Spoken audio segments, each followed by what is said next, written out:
You're listening to the Zach Lowe Show presented by FanDuel. America's #1 sportsbook is the best place to bet on the NBA because not only does FanDuel have all your favorite player props, but now you can even check out stats and recent performance trends right in the app before you make your picks. Just download the FanDuel Sportsbook app today to get in on the action. The Ringer is committed to responsible gaming. Please visit rg-help.com to learn more about the numerous resources and helplines available and listen to the end of the episode for additional details. Must be 21 or over and present in select states. Gambling problem? Call 1-800-GAMBLER or visit rg-help.com.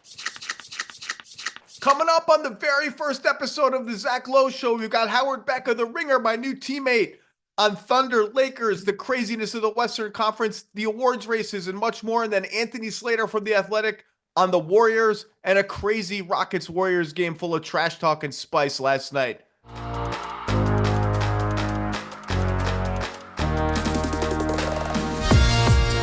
Welcome to the Zach Lowe Show. I guess that's what we're calling it now. I kind of like the old name. I came up with the old name. But the only constant in life is change, and so we move on. And as we move on, it is time, for the first time in a very long time, to say the three most anticipated words in niche basketball podcasting. Everybody, what up, Beck? Howard Beck of the Ringer/Spotify. How are you? Zach Lowe. What? How the hell are you? What? The God Zach damn, Lowe this is Show? awesome. What's happening? There's a sign? You have a sign. They were quick at Spotify. I don't have any signs. You've got a sign. That's awesome. I love the sign. I think we all loved the old name. The new name is fine. It forces you to say your own name every time you open a show, which I know you love that. You love attention. You love attention so much that you actually warned me before we started recording not to say the thing that I'm about to say, which is, welcome the fuck back. My God, it has been way too long. The people missed you. It's my responsibility, and honored to be the first guest, my responsibility, Zach, as your friend, as a man of the people, as someone who spends way too much time on social media, more than you do. The people missed you. The people are very happy you're back. You didn't want me to say it, but I'm saying it anyway.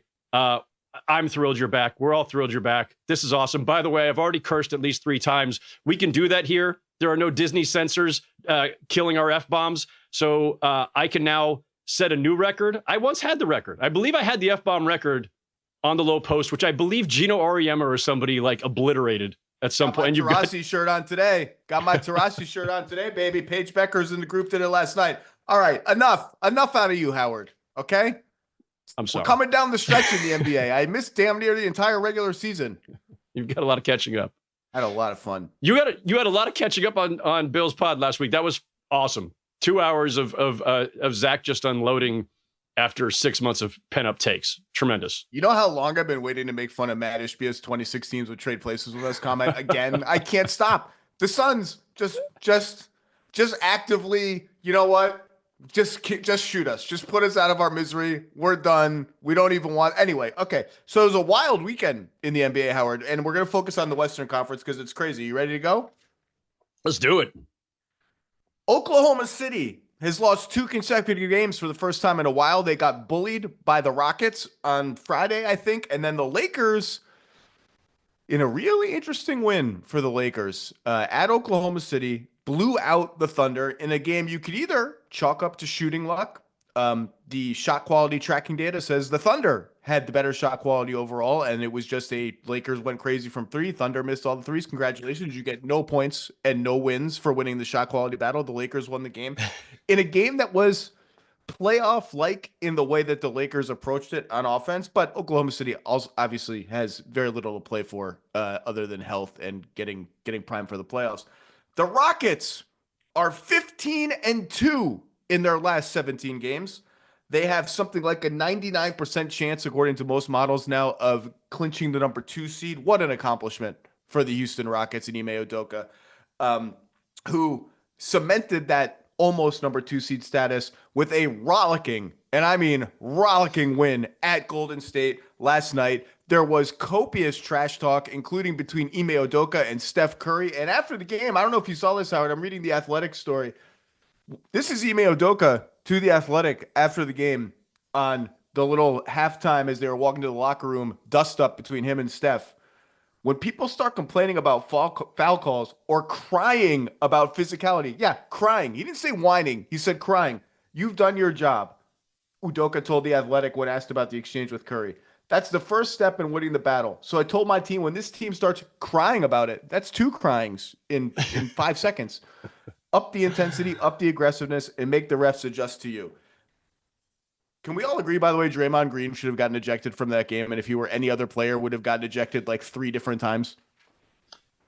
I have questions. We could get back to the details of Draymond's game, but let me just say, I fucking love that Ime Udoka talks trash like that. We have so far, like, we were so far removed from the era of coaches who trash talk each other. We're so far removed from like Phil Jackson and Jeff Van Gundy calling each other stupid names and stuff. I love it. I want the coaches involved. I want Ime Udoka saying this stuff. Like, we don't have rivalries anymore. We don't have enough tension anymore. Like, amp it up. Fine. Give me all of it. I love it. Draymond, look, he might win Defense Player of the Year. He got a stupid technical for, like, he baited a ref into a technical, and he dared the ref to call him for a technical by elbowing Şengün in the face. Then he got a flagrant, which that was a strange play when he went up for a layup and elbowed Şengün in the face. I didn't quite know what to make of that. But just the fact that he's the only player who's allowed to clap in a ref's face like for 8 consecutive seconds and say whatever he wants and no one does anything about it. It's interesting. But yeah, the other headline from that game, Howard, I was going to come on today and say, first team All NBA. We've got 4 spots locked in, I think, between the 2 MVP candidates, favorites, Giannis and Tatum. That 5th spot has been rotating. It's been Donovan Mitchell's for most of the season. Then he's kind of had he had a little bit of a trough relative to his exemplary standard. And the Cavs are only 6-6 in their last 12 games, lost to Sacramento at home yesterday. And then, Anthony Edwards, maybe, Evan Mobley, maybe. And I was going to come on this podcast today and say, hey, you guys seen what Steph Curry's been doing in the last month or 2 of the season, and particularly in the last 3 or 4 games as the Warriors traipse through a gauntlet of teams? And then you know what happened to Steph Curry?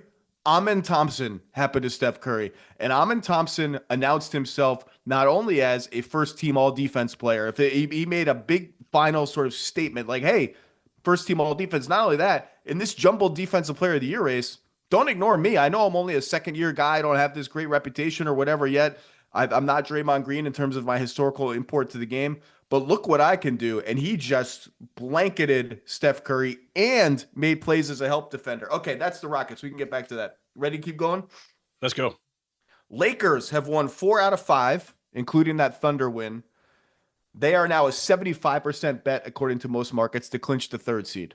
That's a big deal for the Lakers. It's a great season for them. We will talk about them as we talk about Thunder Lakers. And then 5 teams 4 to 8, all have exactly 32 losses. 4 of them have the exact same record at 46-32. And just to give you a sense of how jumbled it is, take the Denver Nuggets. I'm using playoffstatus.com, which is a great site that has mathematical models about who's going to be where in the playoffs.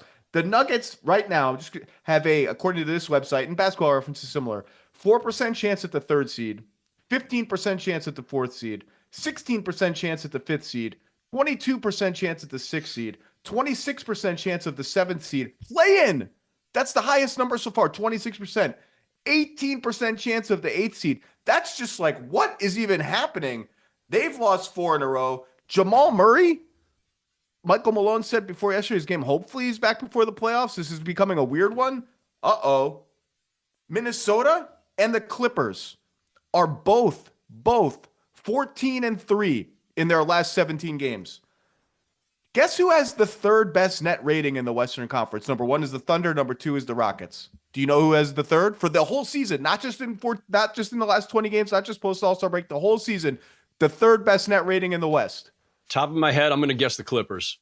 The Los Angeles Clippers, plus 4.8 per 100 possessions. They are plus 16 per 100 possessions with Kawhi, Harden, Powell, and Zubats on the floor, plus 167 in 460 minutes. Whoa, boy. The Wolves, I just mentioned, 14-3, trending well. They're the 4th best net rating in the West. The Warriors, 21-3 with Butler and Curry, lost last night. And then Memphis rounds out that group. They've actually won their last 2 games. Ja Morant got fined for making the shooting gun motion. Can we do we need to address that? I guess there was a lot of like, well, everybody does it's called shooting. That's what people call it. It's 3-point shooting, and everybody does tons of players do some version of a mimicking of like, whatever gun thing when they make threes or something approaching that. Why is Ja getting singled out? My reaction was like, really? You guys don't know why Ja's getting singled out for that? You don't know why he's the only one getting punished? Like, really? That's hard to understand. There were two things there actually that I thought made it clear why Ja's being singled out. Yeah, of course he's being singled out. One is, his history and the fact that he was suspended twice for 2 instances of flashing what appeared to be actual guns on Instagram Live. So yes, the league is of course going to be more sensitive to you, just like there are certain guys in the league who are more likely to get rung up for flagrants and techs based on their behavior. Like you have a track record. So that's one. The second is, it seemed to me, Zach, that when Ja did the 2-finger point gun thingies, it was directly at the Warriors bench, at Buddy Hield, at whoever. So instead of like the Mikal Bridges or other guys who like are shooting things in the air and they're like skeet shooting and they're I don't know, shooting flaming arrows and things, this wasn't like a celebration. This looked more threatening. And I think the fact that and I haven't asked the league on this, but the fact that it was actually aimed at someone as a threat, plus his history, to me is probably why, yes, you get the fine. Also, you got the warning first, then you got the fine because you defied it and did it again. Like at that point, you're asking for it. You're defying the league. You're flipping off the commissioner's office. Like that's just not smart. So I have, it's hard for me to hear anybody trying to defend it or making him out to be some sort of victim at this point. Yeah, I have nothing more to say about it. It's just like, yeah, maybe just don't do it would be my gentle advice. Easy enough. Yeah, no guns, no fake guns, no real guns, no finger guns, just no guns. How about that? So the West, as I just described, is a complete mess. Like, who knows who's going to be 4, 5, 6, 7, 8, who's going to have to go through the play-in, which apparently Dallas and Sacramento are just going to limp right into that play-in. Sacramento, nice win last night again in Cleveland because Phoenix wants absolutely no part of it. And it's so jumbled, and there are so many teams going in up and down and sideways, and the records are the same. The tiebreakers are all over the place. And you're tempted to say, well, it looks pretty open. Like the Lakers have a playoff formula. The Rockets, their half-court offense is only so-so. It's trended better as the season's been going along. They've found something with this Adams, Şengün, just beat the hell out of you, double big lineup. Yeah, it might be flawed, their half-court offense. Their shooting is so-so. Their spacing is so-so. They are just freaking good and tough. Their defense is legit, and they are going to beat the crap out of you for 7 straight games, and you're going to feel that whether you win that series or not. They can beat any of these teams 2-7, 2-8. Like they could win any series. And they reminded everybody of that last night. And then you still have the Thunder that are like a million games ahead of everyone else. So let's start there. 2-game losing streak over the weekend, and that Lakers game, all the eyes of the league were on that game. Let's see how the Lakers match up with this. The new look Lakers, the Luka Lakers match up with the Thunder. What did you take away from the Lakers blowing the doors off the Thunder on the road? Before I forget, just one quick observation. I can't remember, Zach, and I don't know if you have a thought here. I don't think I can remember any year where in either conference you looked with a week to go and said, there are 7 teams that could make the conference finals. Like, I don't think I'd rule out anybody except for maybe, like, I'll downgrade Memphis a little bit, just some volatility there. But the top 7 in the standings right now, any 2 of them are in the conference finals. And of course, we expect the Thunder will be there, but Thunder and whoever, it could be anybody.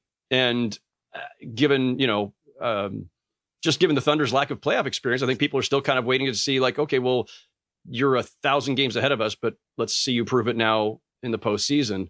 But I don't recall, like, this is the extreme parity that the league absolutely loves. Like, there's a legitimate case. One team has 64 wins. Except, I know. But the parity is 2-7 or 2-8, however you want to slice it. Every single one of those teams, I feel like. Look, and it seems to, so it sort of catches you off guard because everything has changed so fast. I read those records. These teams in their last 17, 18 games are just rolling through wins. The Nuggets are 5-9 in their last 14 games. Strawther just got healthy. Jamal Murray hasn't been healthy. It's been a weird year for them, just one of those years. And they've fallen back to the pack. And like the Clippers, you know, there's always going to be some lag time with them because Kawhi took a long time to come back. And then there's just sort of residual, like, why would I believe this? Why would I have faith in it? And then the games and the wins and the numbers pile up, and you're like, I don't know, like the sample size is pretty big now that when they have everybody, they have the statistical profile of a legit contending team. And Minnesota, same thing. Both of those teams were 32-29. Middling. Now in the West, middling is tough. In the East, middling is the Bulls, who are hot. Great. Good. Congratulations. And they're both 14-3 since being 32-29. The Wolves got Randall back. He's fit back in. Gobert's playing some of the best basketball he's played in a long time. And Ant is Ant. And they've got through the suspensions with the Pistons brawl thing. And yeah, like 32-29, you're 60 games in. You're kind of like, okay, I guess those teams are just what they are. And then you wake up, you're like, wait a second, are they much more than we thought they were? But let's go back to Thunder Lakers. What struck you? What struck me is that Luka still owns the Thunder. Number one, this has to be the only bigger nightmare for the Thunder than Luka being on the Mavericks with a full complement around him is now Luka's on the Lakers and standing there next to LeBron James. About a month ago, when the Lakers had first gotten off to this hot start and we're still trying to process why, well, they don't have much size and maybe, do they have enough depth and, what is this team now? And there was a coach I was talking to at the time, and I'm like, what is the magic of this going right now? And he says, don't overthink it. The Lakers have two of the top 5 players in the NBA. It's as simple as that. And I said, wait, hold on. Did you say 2 of the top 5? LeBron's top 5? Coach said, yeah. Reeves? Are we putting Reeves into the top 5? Boy, oh boy, is he. Reeves, I mean, I don't even know what to like. Does he belong in the most improved player conversation again? I don't. Does Rui? I mean, those two guys have upped their level, and even if the stats don't show it, Rui is a more complete all around player than he's ever been. And Reeves is, I keep hearing like, oh, he could average 23, 24 on a different team. He's already averaging 21 almost on this team. He's just a really, really good offensive player. He is. I mean, and let's be clear, like he's obviously benefiting quite a bit too from the amount of attention that's paid to the 2 superstars he's playing alongside. Like if you put, Austin Reeves on a team with, 0 stars, is he carrying them to 45 wins tomorrow? I don't know if we can go that far yet, but he's been phenomenal. Rui's been fantastic. Gabe Vincent shooting lights out a lot of nights. Busting his ass defensively and giving them like one of the concerns I think we all had about them after the trade was, all right, well, Anthony Davis was your defensive anchor. You don't have a lot of size. They're playing small ball a lot. Do they have enough defense on the perimeter to make up for the fact that they don't have a classic rim protector back there? And yet for the most part, there's been some dips, but for the most part, the defense has been there. And, there's a temptation, I think, with yesterday's game to look at this and say, Lakers go 22 of 40 from 3, right? Season high 22 3-pointers. They hit 20, I think, on 2 other occasions. So this is an outlier game for them. Their average per game, I think they've been hitting like, 13 threes or something a game, and they hit 22. That's probably an outlier game, not just, literally, but like you're not reproducing that every night. And if you were going in a best of 7 series against the Thunder, I don't think you're counting on that. But it is one of those modern day games where we have to sit there and say, well, sometimes the team that just shoots the 3 better wins it. This is one of those classic cases. The Thunder went 12 of 37 from 3. And then holding Shea to 0 free throw attempts for the first time since 2020, December of 2021 was the last time he played a game without a single free throw attempt. Notably, though, a couple nights earlier against the Rockets, he was held to 2 free throws. So I don't like, is Shea downshifting a little bit because they've got such a massive lead? Is he a little tired? Is he saving it for the playoffs? How much do we attribute? Like, obviously, against the Rockets, they've got phenomenal defenses. We were just discussing with them against the Warriors, but I don't know. I'm not sure how much I want to take away from it other than Luka cooked the shit out of them. And he is still just absolutely devastating when he's going to get a big on an island and he can just do whatever he wants. I'm not going to overreact to it because of the shooting data that you just posited. And they play again tomorrow night. That's true. I have a lot of faith in the Thunder defense. Obviously, they're number one defense by far in the NBA. You just said big on an island. And that was what was notable to me about that game is I thought the Lakers had a really good balance in where they targeted their offense.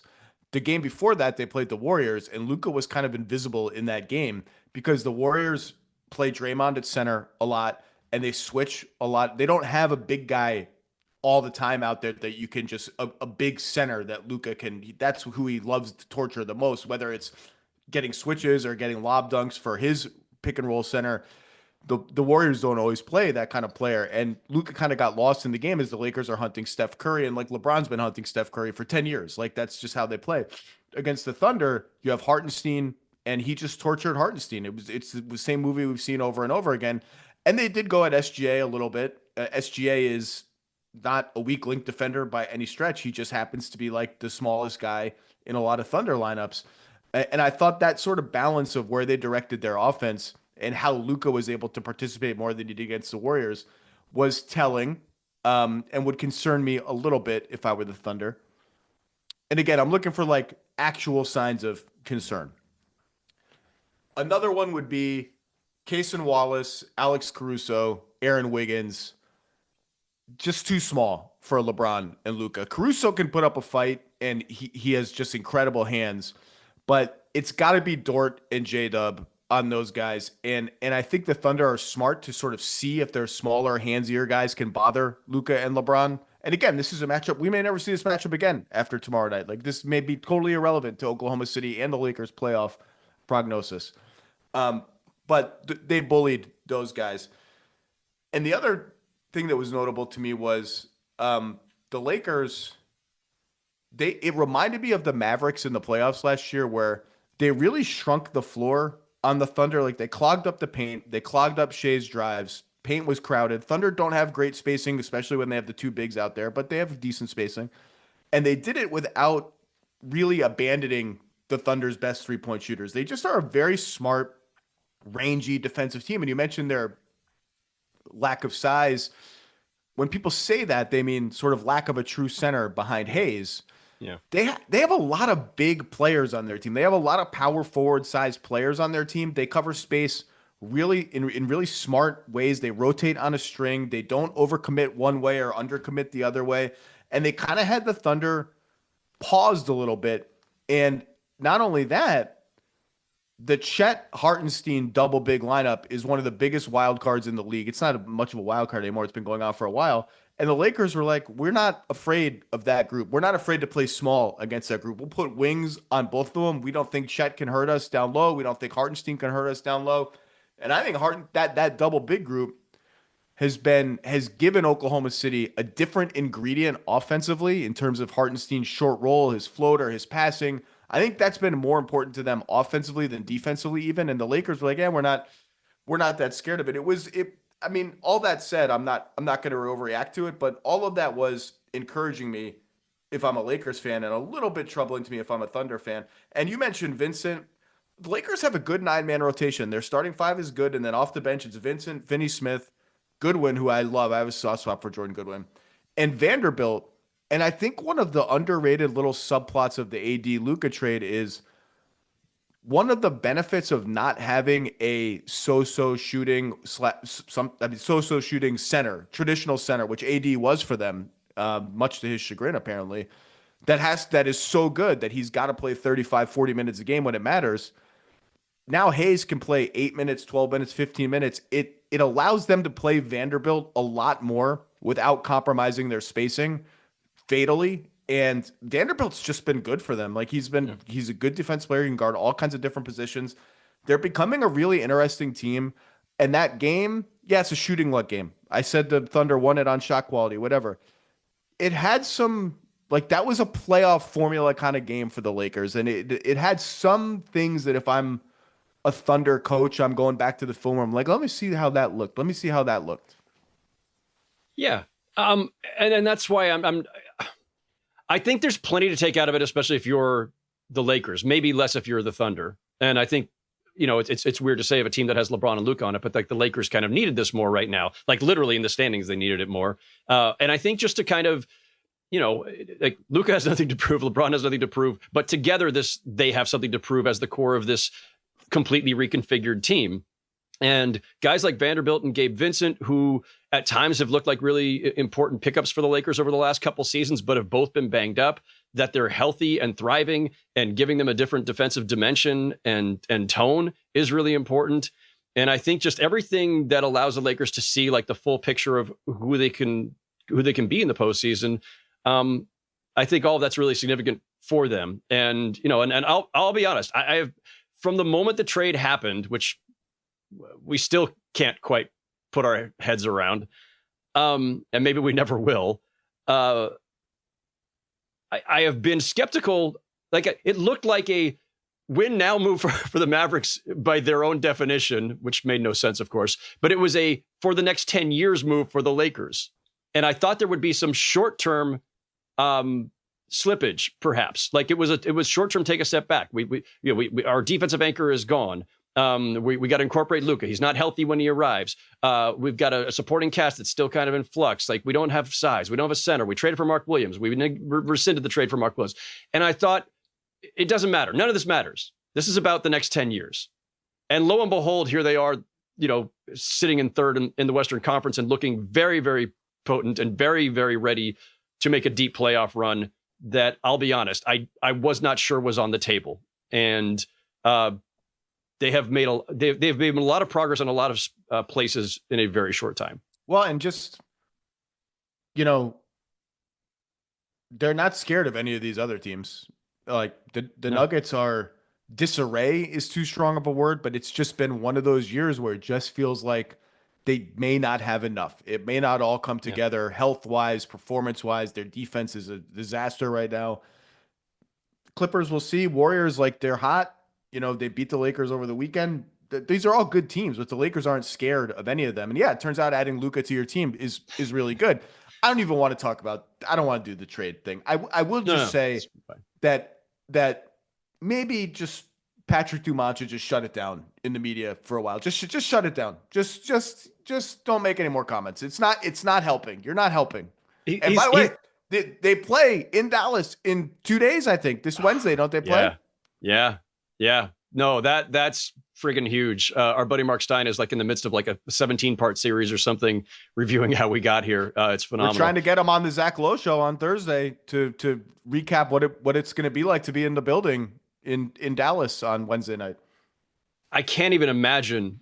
That's going to be a weird one, right? Just because like I was there for LeBron back to Cleveland the first time after he left for Miami, but that was LeBron left. He abandoned you. And so it was like the nastiest, just most intense atmosphere I've ever been in terms of just everybody in the whole building having it out for one guy. And it got really, really ugly at times. But this won't be that because Luka didn't leave them. He didn't abandon them. Like the Mavs fans are still just pissed off at Nico Harrison and Patrick Dumont. So I assume it's going to be mostly a love fest, but a really awkward kind of like crappy feeling one, right? Like I don't know what to expect from that game. I will never say that anybody should shut it down on the interviews part of it, because as a member of the media, by all means, keep saying stuff. Well, it's great for us, and I appreciate the candor, even if it makes you look like a complete buffoon.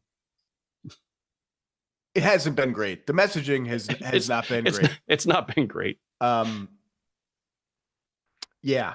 And obviously what has unfolded in Dallas with all the injuries, particularly Kyrie's injury, is an absolute worst case scenario. It's been interesting to watch AD play a lot of 4. He's playing a lot of 5 too. He's playing a little bit of both because Lively and Gafford have been in and out and on minutes restrictions. You can see it sometimes, like AD and Lively hooked up on some really nice passing sequences the other day, and the size and the rebounding and the athleticism are just, they jump off the charts. And then there are games where it's like, yeah, he's going to have to take a lot of jump shots. He's going to have to ISO a lot from the left wing because he's a 4 and the lane is clogged. And is that really what I want Anthony Davis doing all of the time? I wish we could see the team, right? Like, yeah. I think it's an interesting team with Kyrie, and we're just not going to be able to see it. And look, this is Who knows if we're going to be able to see it next year? You never know with ACL injuries. Kyrie's at the very least going to miss a huge chunk of next season. And this is, again, I mean, I tweeted this months ago, like, even if you think that this trade helped your short-term championship equity, which I would vehemently disagree with, because you just made the finals. You were just in the finals, and you were awesome in this regular season when you had everybody healthy. When Luka and Kyrie and they're the same group that got them to the finals last year were healthy. But even if you posit the Mavericks were right about their short-term championship equity, trading up in age by 5 or 6 years or whatever it is makes you uniquely vulnerable to one injury. And it's like the Nuggets were able to ride out 2 lost seasons, basically, of Jamal Murray and Michael Porter Jr. going out or in and out. And just sort of their team was in purgatory for 2 years. And they were young enough that they were like, you know what, we can just ride this out. Jokic is incredible. Hopefully we don't exhaust him in these playoff series. And they came back and they won a championship. The Mavericks don't have that. Anyway, I can't. Yeah. Let's stop.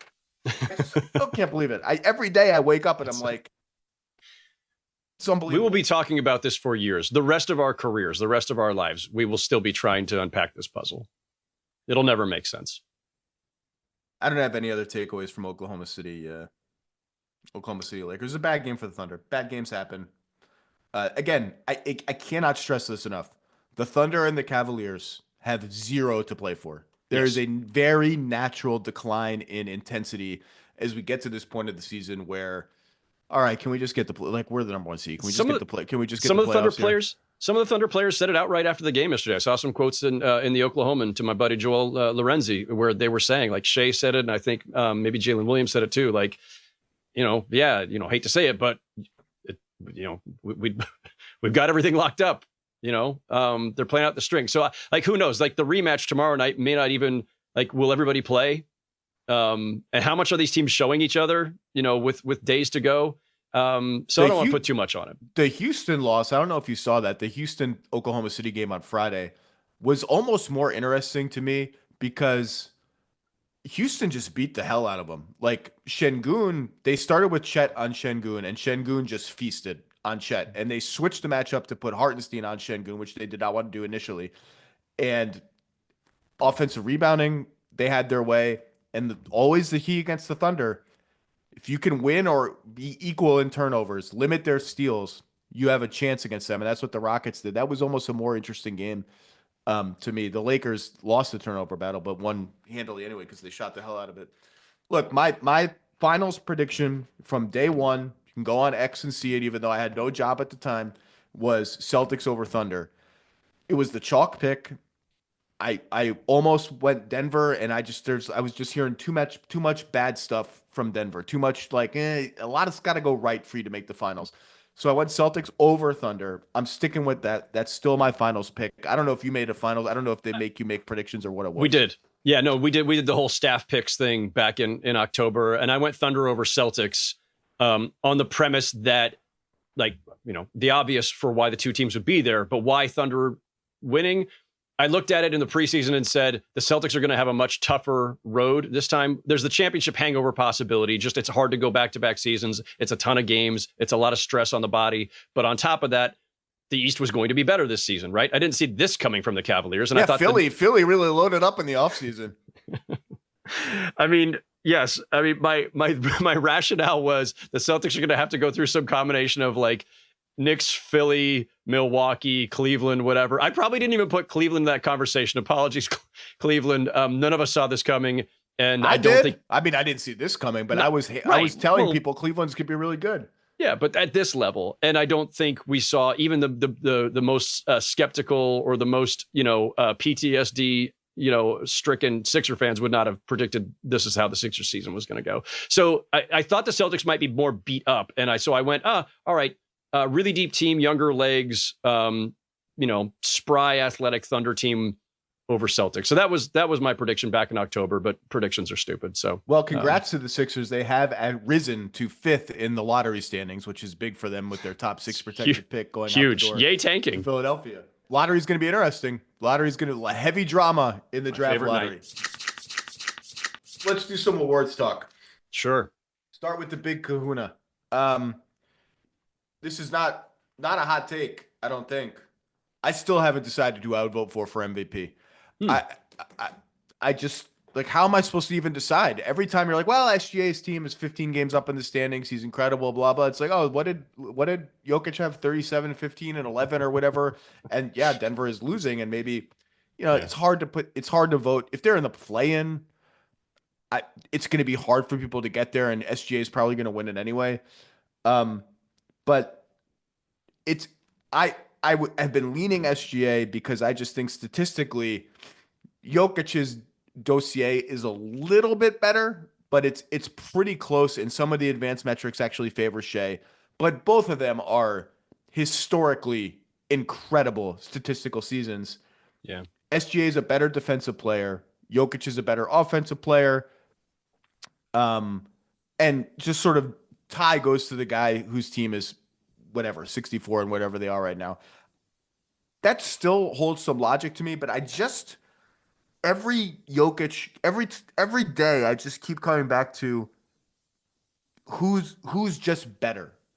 And I just think Jokic is better and impacts every single possession a teensy bit more heavily on offense than SGA does. But defensively, this has not been a good Jokic year defensively. It's not been a good Denver year defensively. And SGA does more than his parts. Now, there was some, I can't remember which Thunder game I was watching where someone was trying to make an all defense case for Shea. I don't see that because he just doesn't have to guard the best players in their team, and the Thunder have like 9 other candidates. But I would take this to the wire if I had a ballot, which I do not. Yeah. I do have a ballot, and among the caveats I'll throw out there as we record this on a Monday with a week to go, and I think the ballots will be due like exactly a week from today. The 65 game rule throws a wrench into things because what happens is the NBA can't even finalize the ballots, all the drop down menus for us to fill out until we know who actually qualified. And some of this will come down to the last game potentially because there's 20-minute subsections and all this other bullshit. Like, I hate the 65 game rule. It's driving me crazy. Like, I get the intent behind it. I'm fine with the intent behind it, but it wreaks havoc for us on some level. I don't mind it, except I would like it to not apply to third team all NBA and most improved player. And I don't know, does it apply to all rookie? I mean, all rookie is just I don't think it applies to all rookie. It's not going great for the all rookie teams. All rookie's always just a mess anyway. But no, my issue with it is just that if Kevin Durant, gets to 64 games, but not 65, and like the Suns are in like a tailspin, so it's hard to make the case for Durant right now if you want to factor in wins. By the way, to be clear, he's at 62 right now, and he's still out with an ankle injury. And still out. So he's cutting it close. I think Jalen Brunson's still on the cusp. He just came back, so he's probably going to make it with enough games to go that he can make it. Yeah, unless they hold him out a game for some reason, which I think you probably don't do when you're cognizant of the 65 game rule, right? You're going to make sure that he qualifies. But I don't like how close it comes because if a guy that you thought was absolutely going to be in high consideration or certainly like all NBA third team or whatever, and he falls one game short, and now you have to give it to the guy who played 66 games, who had a worse season than the guy who had 65. The Julius Randle Memorial All NBA spot. That's what we should call that. I mean, that's what it is. So first caveat is that we don't know who's going to qualify for sure. Second caveat is this is a first draft for me, right? So you told me we were going to do some awards. Tell me who your MVP is. I think it's SGA. Bontemps hit us with the last of his polls a week ago. I had SGA there. I think I had Shea there the previous time too. As you know, because you and I have discussed this on previous pods going back years now, which is hard to believe. But I think going all the way back to the year that Westbrook won it, I think you went Kawhi that year, I went Harden that year, and we all had a conversation about how much do the wins matter. I am, if you want to call it a traditionalist on this, if you want to say I'm a prisoner of the past or whatever, fine. I think the precedent matters. Like, to me, yes, we get frustrated in our conversations, debates over these awards because there's no definition. We don't know what it means. It's eye of the beholder, and like, oh, this is so frustrating. Is it most outstanding? Is it most this? Is it most that? To me, the guideline for how we know what the MVP is or what the Defensive Player of the Year is or any of these is that we have history as a guide. And I think the consensus of decades gives you some semblance of a reasonable framework. And that framework for most of the last 40 years for MVP has been 50-plus win team, top 2, top 3 in the conference. And then we had an outlier, Westbrook. Then we had another outlier, Jokic, a couple of years back. And those are fine. Like, I'm not sitting here in judgment of those. I dissented on both of those on my ballot. But I do think the wins matter. And it's not just a purely individual award. Historically, it just isn't. And if you want to make it that, you, Zach Lowe, you, any other people out there who are voters, non-voters, fans, media, it's fine. It is eye of the beholder. And if you want it to be most outstanding player, Jokic, and you just made the case, Zach, Jokic is fucking awesome. And as great as Shea is he as great as Jokic overall? Probably not. His team has won not just more, but a lot more. And I think that having the MVP come from a team that's clearly in contention for the title matters to me. And I think to the extent that MVP, that the V matters, the value of it, again, eye of the beholder. How do people define value? I think value is that you had an outstanding individual season for an outstanding team. The Nuggets have been a very, very good team. They are at the moment not quite outstanding. They may not make it to 50 wins. And again, I don't mean to be rigid about... They might not make it into the top 6. They might not make it to the top 6. I don't want to be rigid about it. But if people are going to come back at me, and by the way, if you want to debate me in any of this or hit me with feedback, hit me only on Blue Sky. I'm not on the other platform anymore. If you want to say that the wins are being overstated by me or anyone else, then consider the possibility that the Nuggets fall to the play-in. Do you still want to make Jokic your MVP if he's in a play-in? And if you pause on that, then you've just acknowledged the point that I've been making for years, which is the wins matter. And the only debate we really have is how much they matter. Is 47 okay? Is 50 okay? Is the 6th seed okay? Or do you need to make it to the 3rd seed? So it matters to everybody. And it's just a matter of where you want to draw the line in an individual season. And if we want to play the stats game and go on StatHead and configure to see if this is a historic season, like Shea is having one of the great all-time scoring seasons. Both of them are worthy MVPs. They're both worthy. I will say, like, I'm not going to object to anyone who picks Jokic or SGA. Like, they're both valid arguments. And they're the on-off numbers, which has been the Jokic stat for so long.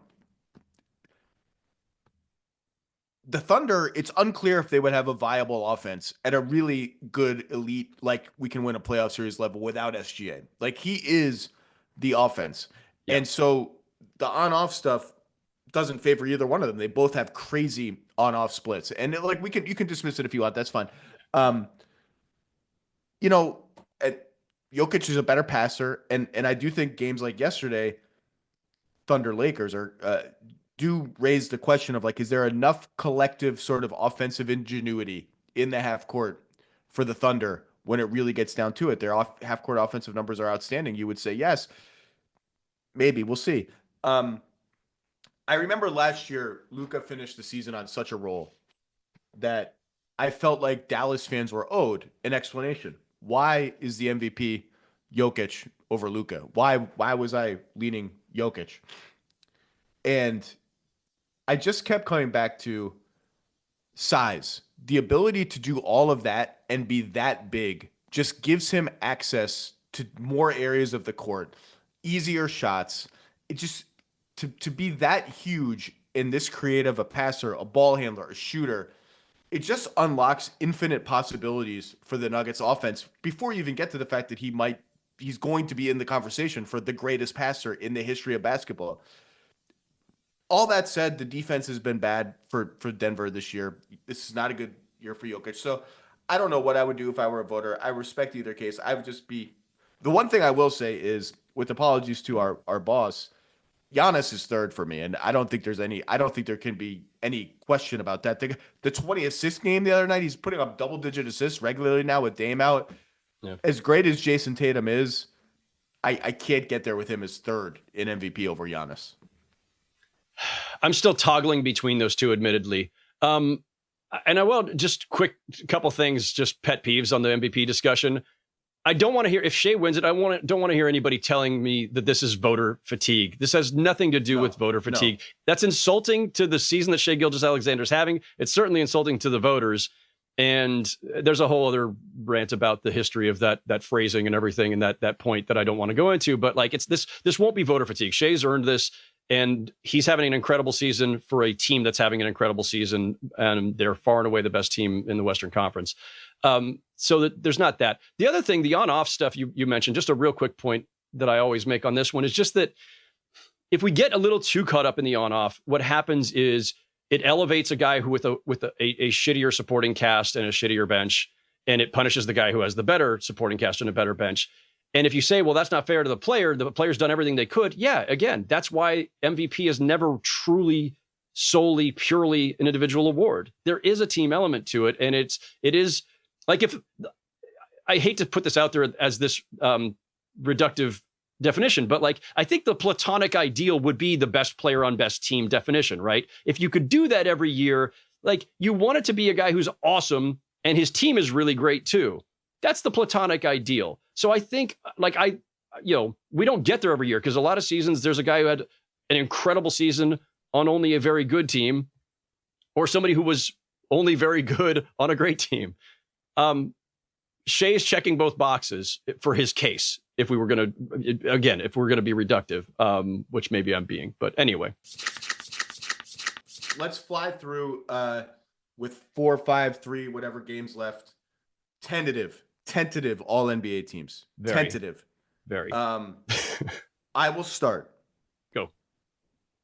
First team, Jokic, SGA, Giannis, Tatum, I think are going to be close to unanimous. Yes. It's the 5th spot that I've been toggling back and forth between. It's going to go to one of Mitchell, Curry, or Anthony Edwards. Are you going position? Are you still going by position? No. Okay. The rules are the rules. I follow the rules. Okay. I think Curry is the best player of those three and has had the best. Curry Mitchell is very close statistically. Yeah. And the minutes is very persuasive with Ant. The fact that he plays every game he's played like 500 more minutes than Curry or something like that. That's interesting. I would pencil in Mitchell right now. Just let me default to the team that's been one of the stories of the season. So let's just pencil in Mitchell for first team. And I'll do my second team and then I'll stop. Okay. My second team would then be, if that's where I go, Edwards, Curry, Evan Mobley, LeBron James. And this might surprise some people. I think a late surge combined with some injuries to other players and some slides down the standings for Memphis in particular. I think Tyrese Halliburton would be my 5th guy on second team All-NBA. He's like, first of all, the statistics, advanced and otherwise, just scream out for him. Yeah. I know he got off to a slow start. The first 6 weeks, it was like, what's wrong with Tyrese Halliburton? He's still injured, blah, blah, blah. He has been lights out for quite a while now. And the Pacers are just really, really good. I think that's where I would lean. Okay. Yeah. Hit me with your tentative first 2. I think we overlapped on 8 of 10. So my tentative first 5, again, the Lux are Shea, Jokic, Tatum, and Giannis. My 5th, also penciled in Donovan Mitchell. And I think, again, like all NBA, less so than MVP. Like the wins matter, but it's not as persuasive. MVP, like I think it's intrinsic to the award. All NBA, it is more individual. Yes, and agreed. And I think that's part of why we can make the case for potentially Curry over Mitchell for that 5th spot. By the way, I was leaning that way, and like I'm not going to be susceptible to the whims of every individual game, but like we'll see how the season goes. We'll see. Yeah, I mean, Steph is the most efficient of the high scoring guards by far, still at age 37. And I'm not saying wait it for the age. I'm just saying he's still absolutely incredible. Just to be clear, 24 points, 6 assists, 45% overall, 39.7%. I'm giving him 40% on 11 threes a game. And per 36 minutes, he's at 27 points a game. So everyone, that's the same as Mitchell, because Mitchell is obviously sacrificed. He doesn't play a lot of. There's been fourth quarters where they haven't needed him, so his per game stuff is lower than his per minute stuff. But Steph matches it. And look, I don't need to tell anybody that 40% on 11 threes combined with his off-ball movement, he remains a singular offensive force, the likes of which there has never been, both in terms of impact and style. It's just playing them is just a different animal than playing any other team, and it's all because of him still. Yeah. So with Mitchell penciled in on the first team, and by the way, I'm a creature of habit, in part just because it was easier to organize my thoughts, Zach. I still went 2 guards, and I didn't go 2 forwards and a center. I went 2 guards, 3 front court for each of these. And then I gave myself room, and I'm giving myself room for the next week as I keep playing with this, to then scrap that if I feel like somebody is just clearly better than somebody at another position. But so that's the first team. Second team, Curry, Ant Edwards, Mobley. So we overlap on those 3. At the moment, I've got Jaren Jackson Jr. and Karl Anthony Towns. Fair. I mean, Jaren Jackson Jr.'s had an outstanding season, and in a year where Ja has played, like half the games, less, and they don't really have a lot of places to go for consistent offense, especially in the half court. His defensive presence, all of it combined. And then Karl Anthony Towns, like there have been times this season where it's been hard to kind of like parse who's been the more important Nick.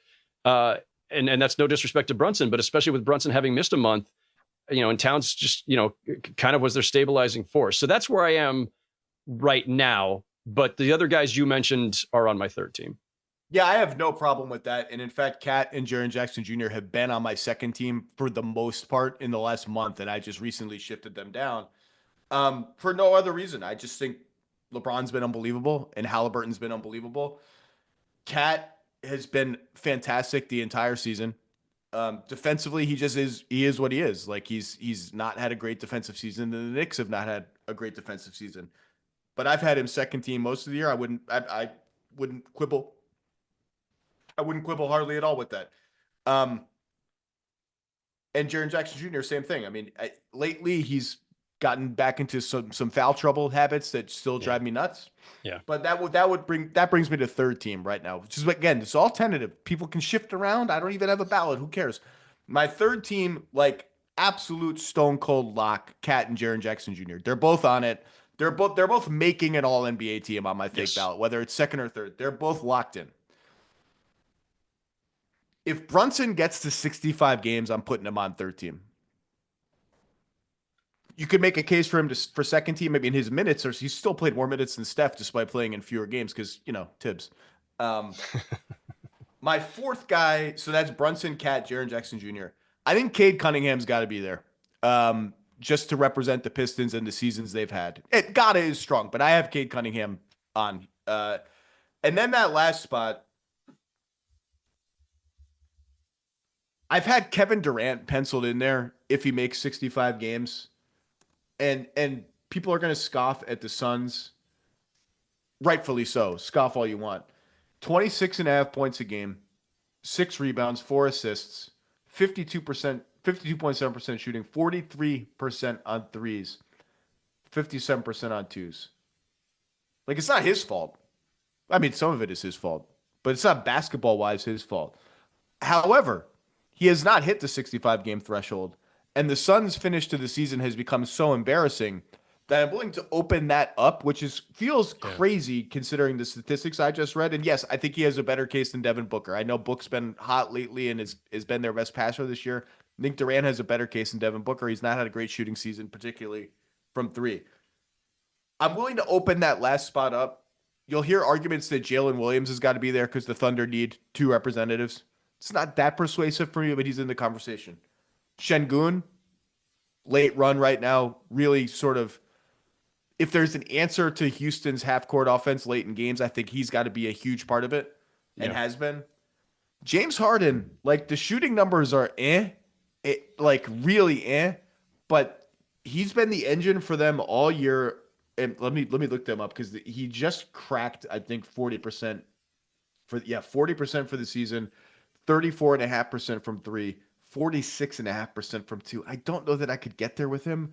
No. But he does deserve credit again for playing every game and keeping them afloat. And he's surging now with Kawhi next to him. Jaylen Brown, I don't think can get there. And by the way, have you seen Jaylen Brown's recent comments about the state of his knee? No, I did not. He's been talking about how he's playing through some pain. I think it's a bone bruise or something. I can't remember what it is. Not great comments. And you could make Trae Young Sabonis, I can't quite get there with him. It's undecided, but Durant is in pencil. But he might not even be eligible. So give me your third team. LeBron and Halliburton, right? That's two. LeBron and Halliburton are two. I had same as you. I put Brunson if he qualifies, and if he doesn't, I'm assuming his comeback is being timed to qualify. It seems so, right? I mean, but who knows? I mean, things happen. He may, bang knees with somebody and miss one last critical game down the stretch. Who knows? Or maybe they decide to rest him because they think it's more important. I don't know. Actually, you've got the whole week off with the play-in now. You guys have time to rest up. Cade has been awesome, and I've seriously considered him. But I've been weighing whether or not Darius Garland is getting overlooked in all this. He's been outstanding, and obviously this is Donovan Mitchell's team, and we've already got Mobley on there as well. Or the Cavs good enough for 3 All-NBA players? That feels maybe excessive, but I think Garland's been really good. He's not had a great finishing kick to the season, nor have the Cavs. No, but I mean, look, I love Darius Garland. The guy's one of my favorite players to watch. 20 a game, 6.5 assists, 47%, 40% from three. Could make the case. I can't quite get there. And just like with Donovan Mitchell, like Garland's numbers would be higher if not for the fact that both of them have done a phenomenal job of just meshing their games and neither of them needing to dominate. But it does suppress his raw stats a little bit, I guess. I've kicked around Siakam. I'm not sure. I'm glad you mentioned him. He deserves mention.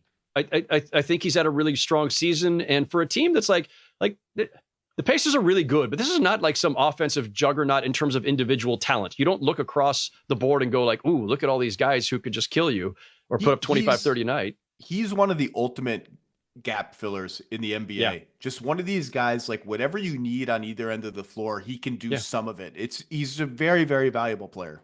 Yeah. And because of that, because he's more just kind of malleable or just, filling whatever you need in a given moment, it doesn't feel like the prototypical All-NBA case because he's not a go-to player, right? And he's not some superstar dropping 30 on you every night.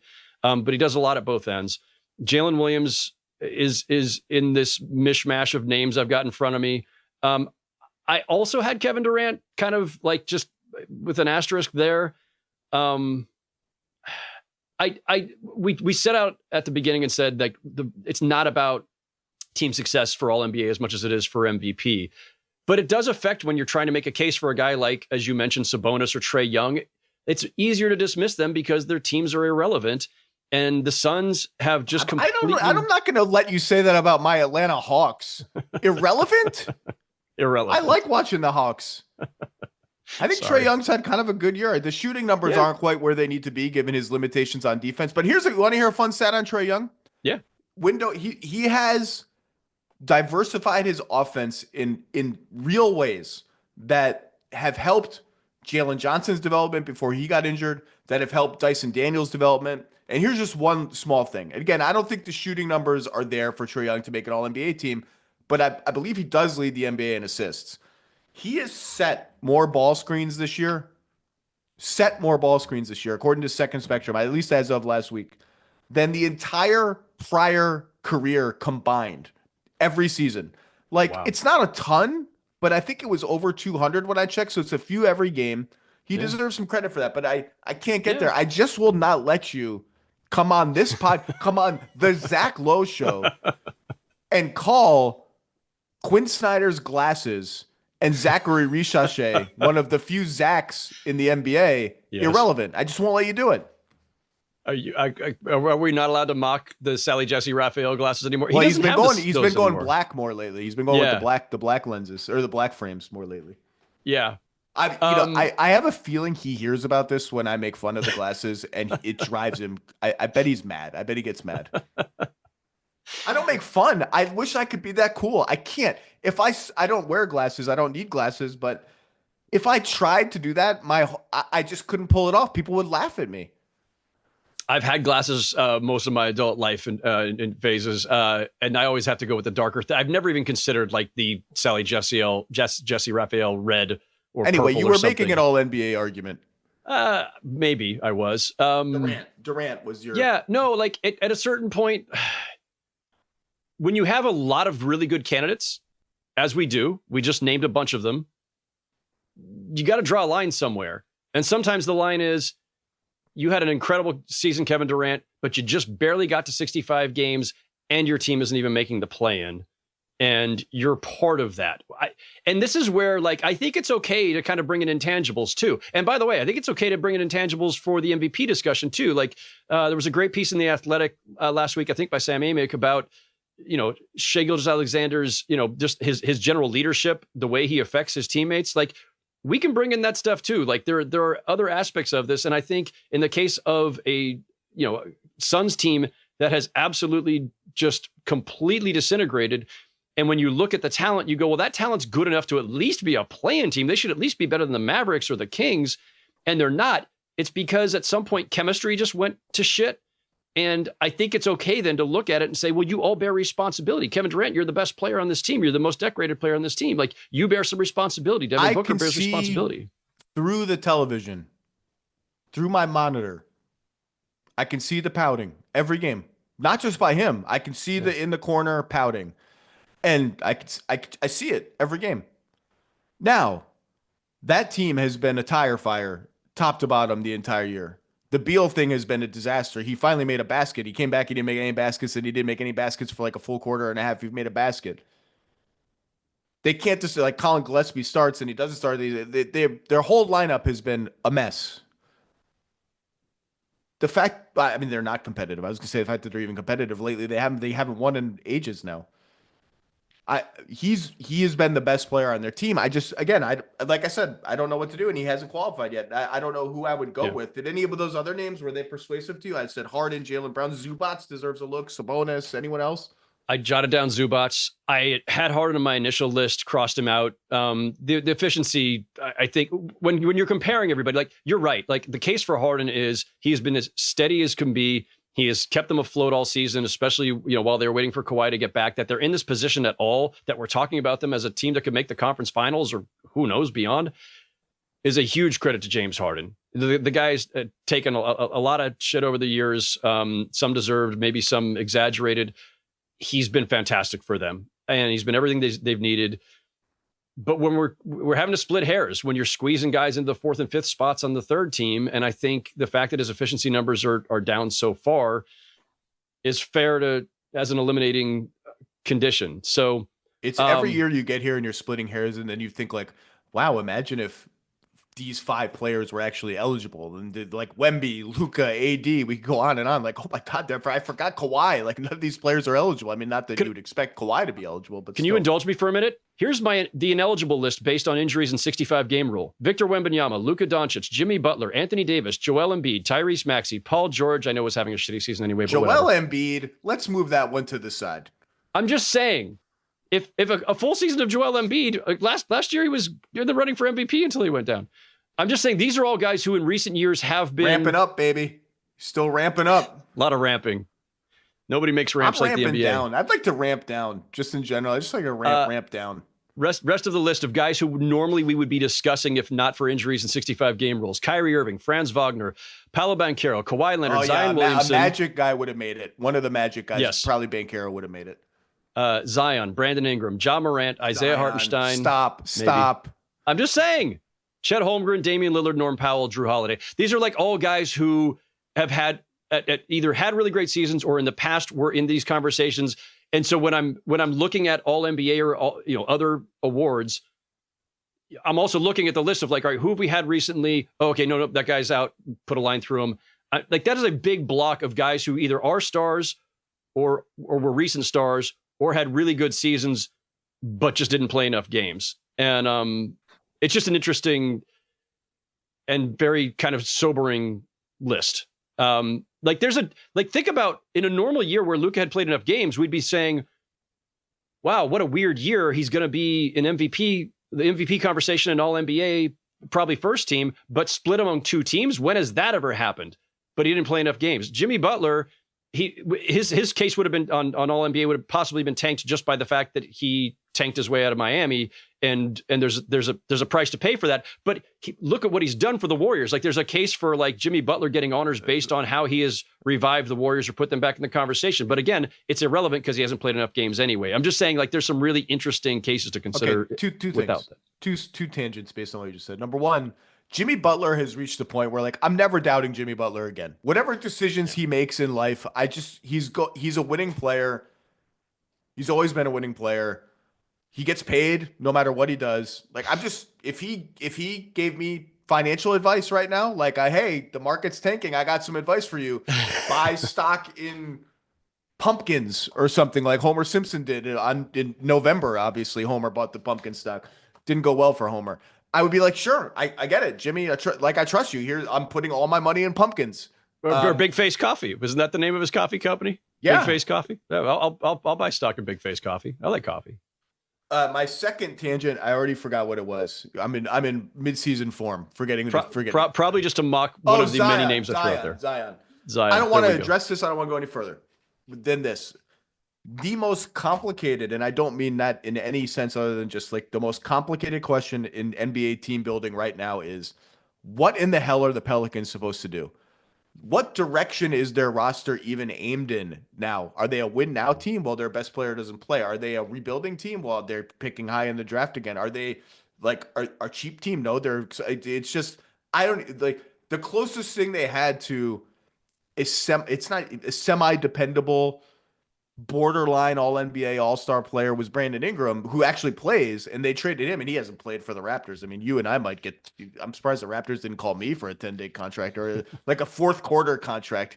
Hey, we're winning in the fourth quarter. Zach, get in there. Anybody could play a fourth quarter for the Raptors. We've seen this. It doesn't matter. Anybody off the street. I'm not positing an answer. I have no idea what the answer is. I just know that I would not want to be responsible for figuring that out. Let's fly through all defense. I have no idea who I would vote for Defensive Player of the Year. I will make a prediction at some point. Yeah. I did make tentative all defensive teams. And this is very difficult because there are 7 guys that I would consider worthy of first team all defense, maybe 8. Don't know if you're any good at math. You can only pick 5. My first 7, 2 of whom are going to have to be on the second team, are Dyson Daniels, Jaren Jackson Jr., Evan Mobley, Draymond Green, Amen Thompson, Wiggins Dort, and OG Anunoby, who, by the way, OG Anunoby in the last month has played at an all-NBA level. That guy is on a heater like he's never been on before. I guess if I had to pick a first team, Daniels has to be on it. Jackson has to be on it. Mobley has to be on it. I think I would put Draymond Green and Amen Thompson as the last 2 spots on my first team. And with apologies to the Thunder, put Dort on the second team and put Anunoby, just because it's not his fault that the Knicks have the worst defense among this group. They just do. He's deserving of first team all defense. I can't fit him. I don't know what you could make. I mean, I'm not, this is tentative. You could easily make a case that he's first team all defense. There are sequences in every Knicks game that he plays where for like 90 seconds, the whole game is just OG Anunoby doing stuff and taking over, like wrecking the game. Block shot, dunk, steal, pass, dunk by somebody else. Like, oh my God, what just happened? And then they would tentatively Dort and OG Anunoby would be on my second team, along with Jalen Williams. So the Thunder are getting 2 guys on my all defensive team. Ivica Zubac, who I think deserves to be in conversation for first team as well. He's the other guy there. And that leaves me 1 spot for either Bam Adebayo or Rudy Gobert, with apologies to Tumani Kamara, Derek White, and a couple of other people who just missed the cut. And I don't know who I would pick between those 2, but that's what I got right now. And Defensive Player of the Year, I think I would lean Mobley right now. Just the most. Yeah. He's not the best defender in the NBA. He hasn't been the best defender in the NBA in the last month. I think Draymond has probably taken that crown from him, if not Amen Thompson. I think he just has the most complete season-long candidacy, but I'm open. But that's just where I am. I have no idea who I'd vote for. There's been I feel like in the last decade or so, I think there's been kind of this general framework of Defensive Player of the Year where it's kind of been like a big who's an anchor on a top 5, top 10 defense, right? That's the Rudy Gobert model and the Draymond Green model in the past. And on that basis, like Evan Mobley, the Cavs are 9th in defensive rating. So not dominant, but very, very good. They've been 15th since the All-Star break. And we talked about this earlier. The Cavs have kind of, but again, like it's sometimes hard to put too much weight on the last month of a season or last few weeks of a season where you've got everything locked up and there's not as much to play for. You don't have to come out with the same intensity. But Draymond Green fits those parameters too for Defensive Player of the Year. The Warriors are 7th in defensive rating, 3rd since the All-Star break. Unejectable, Draymond Green. And by the way, it's not his fault. It's not his fault. Not this part is not his fault. And this helps his case as a defensive player. I do think because of his reputation, whatever, he gets more leeway physically than almost anybody else in the league. Like he can play ultra physical defense and get away with it. Okay. The flip side of that is, I don't know how people are going to react to this one. I have not heard any discussion of this. I think he's probably one of the only guys who gets called for the flagrant for that elbow. Like that was a normal driving, shooting, layup motion. Like what? Let's be honest. He got called for that flagrant because he hadn't shut the hell up in like 20 straight minutes and was barking at them. That's why he got called for it. Because I agree with you. It was because he'd been beating the crap out of Şengün in every other way the whole game. And so at that point, you've lost the benefit of the doubt. But like, I don't know how many other players are getting called for a flagrant for driving to the hoop against a defender who is jumped into you as well. So I don't know. That one was weird. I don't want to be the Draymond Green apologist. But all right, go. Give me your all defense. All right, so the all defensive team. Draymond, Mobley, Dort are all first team for sure. I think Amen Thompson is first team for sure. I had penciled in Ivica Zubac. The Clippers are number 2 in defensive rating. And again, going back to the Defensive Player of the Year framework, where it's if you are the primary reason, overwhelming reason for your team being a dominant defensive team, I'm going to give that a lot of weight. So at the moment, Zubac 5th, but that bumps guys who you discussed. Who gets bumped to your second team? Dyson Daniels Daniels gets bumped to second team there, and Dyson Daniels has been like just freaking awesome. And Jaren Jackson, did he get bumped to second team? Jaren Jackson Jr. also on the second team. Other guys, so those are the only. So that's the 7 that I was sure of. Everything after that, I'm like still kind of noodling around. Okay. Gobert and Anunoby are guys who I have kind of rotated in and out of those spots. Somebody was mentioning me the other day because I'd forgotten about him. Back to the Clippers, Chris Dunn. I don't think he qualifies because of the 20-minute a game rule. I think he's ineligible. Again, this 65 game thing with all these freaking sub clauses just drives me absolutely batshit. Same with Obi Toppin for 6th man of the year. Not that he would get my vote, but just as a bookkeeping note. Kicked around Derek White. Kicked around Nickeil Alexander-Walker. Ooh. Bam, obviously, you have to consider every time. And then Bam's going to get punished because the Heat have had a bad season. Yes. They're 10th or 11th in defense, and he just remains a stalwart that enables them to play a lot of different ways and deserves credit, too, for playing with Khalil Ware, who deserves, I think, to be first team all rookie, but that's a different story. Yeah.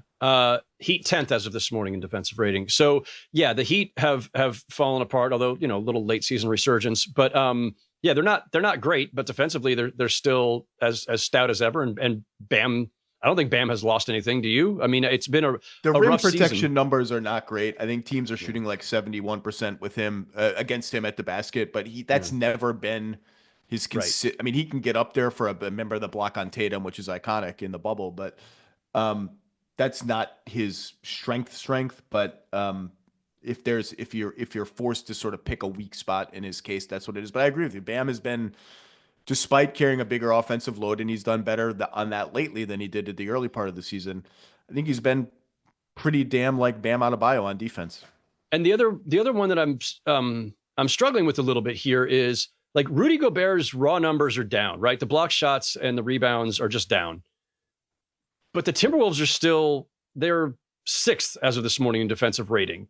And they've got some great wing defenders, Jaden McDaniels and the aforementioned Nickeil Alexander-Walker. Like, they've got, Anthony Edwards himself, obviously. Like, they've got good defenders, but like, the Timberwolves are top 6 defense because of Gobert, and still everything that he dissuades misdirects. And so the raw numbers don't look as dominant as they did in his Defensive Player of the Year seasons. But and he's surging too toward the end of the season. Yeah. So and as are the Wolves. So I feel like I'm probably going to get him back on there.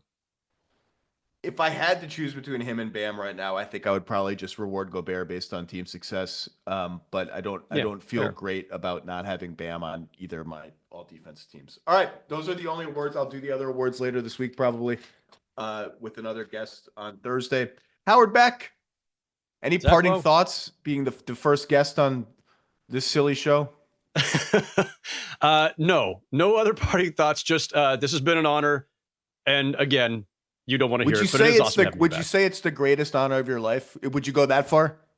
Where does it rank? Top three? Where does it rank vis-a-vis your marriage and the birth of your daughter? Better above those? For the longest time, my top three life moments were marriage, birth of my daughter, and the moment that I got the job at the New York Times was just this career altering, life changing, just this thrill. I can still remember walking across Times Square where the TKTS booth is and the little police booth, whatever, calling my wife, New York back to LA, saying, I got it. We're moving to New York. And here we are 21 years later, still here. In terms of other goofy career honors, though, you and I being animated in Game of Zones, still an all-timer. Yeah. I even got to do my own line in one of those episodes. So I might have to revive that screenshot for Blue Sky today. You might be a SAG member now. You might be able to vote in the SAG awards. All right, Howard Beck, what do we got? What do we got coming up on the Ringer from you? I know you're going to be on Real Ones as usual. Yeah. I've got to get in the habit of promoting Ringer stuff now. My Real Ones turn has shifted because I will be popping on with you now and then. So Fridays now on the Real Ones instead of Tuesdays on the Real Ones. Two pieces I'm cranking on for theringer.com that I don't want to spoil just yet. Okay, but a couple things coming, at least one of them before the playoffs, one of them probably around time of the play-in. But dude, again, I'm so excited to have you here and working with you. We've never been teammates all this time. We have done 1,000 podcasts, your podcast, my podcast, Drunk with Power podcasts, all kinds of stuff. We're actually teammates. This is awesome. I love it. Thank you. Fun times. Howard, for being here. Fun times. Howard Beck, everybody. Thank you, sir. Thank you. It's the final stretch of the NBA season, and the playoff picture is changing by the minute. And every Tuesday for the remainder of the season, The Ringer and Bill Simmons, heard of him, are giving FanDuel customers a profit boost token on player performance double bets. If you don't know about them, you got to check them out. They are 2-leg parlays already made for you. FanDuel takes an NBA player prop, then combines it with a bet on that player's team to win. FanDuel has a bunch of them for every game. You just have to pick the one you like. Whether you want to ride with one of our picks or make your own, make sure you claim the token and place a player performance double bet on Tuesday. Just head to FanDuel.com/Lowe, Lowe, to get your profit boost. Make every moment more with FanDuel, America's #1 sportsbook. Must be 21 or over in present and select states or 18 and over in present and DC. Opt-in required. Bonus issued as non-withdrawable profit boost tokens. Restrictions apply, including any token expiration and max wager amount. See terms at sportsbook.fanduel.com. Gambling problem? Call 1-800-GAMBLER and visit rg-help.com. All right, I was deciding what I wanted to tack on as guest number 2, and I wanted to talk about a team, specific team. I was like, what team should I really talk about? And I just don't know that any team has had a more interesting calendar year than the Golden State Warriors. The ups, the downs, the developments, the trades. Anthony Slater from The Athletic covers them like no other. How are you, sir? I'm fantastic. I started this season, which, as you mentioned, feels about 8 seasons ago in Hawaii at training camp. And it has been a long, winding, strange journey to this point. But I'm good. You? I'm very good. Welcome to the Zach Lowe Show. Warriors, 46-32. Hot start. Started drowning, traded for Jimmy Butler, clarified the roster, and now they are 46-32, 21-3, I believe, with both Butler and Curry in the lineup, coming off a loss last night to the Rockets, which we can talk about. But it's just been a crazy year of ups and downs, and I think remarkably, they saved their season. They saved, I don't want to say saved the end of Steph Curry's career, but they have built themselves a team that I think they can look at and say, this is real. Like, to me, this is real what they've done. I'm not saying that they're the best team in the West, the favorites in the West, that they can win more than one playoff round necessarily. But I remember I tweeted when the Butler trade happened, really like the Butler trade. Something like I like the Butler trade fine for both teams. I think he'll fit with the Warriors despite the shooting concerns because of the IQ, the cutting, the defense, all that stuff. I said I think he could fit with both Kaminga and Green, which we'll talk about whether that's actually true.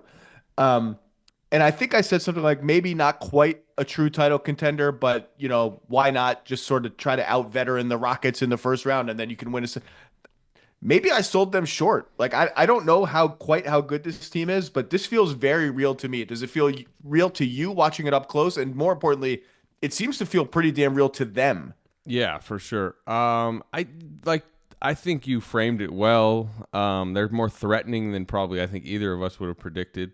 But we knew they were going to be, like, even the day they made the trade, they didn't give up that many future bullets, but even like current bullets, right? I mean, you were basically essentially just flipping Andrew Wiggins for Jimmy Butler, which, beyond the theatrics of Miami, I think anybody who's watched both play know how much of an upgrade that is.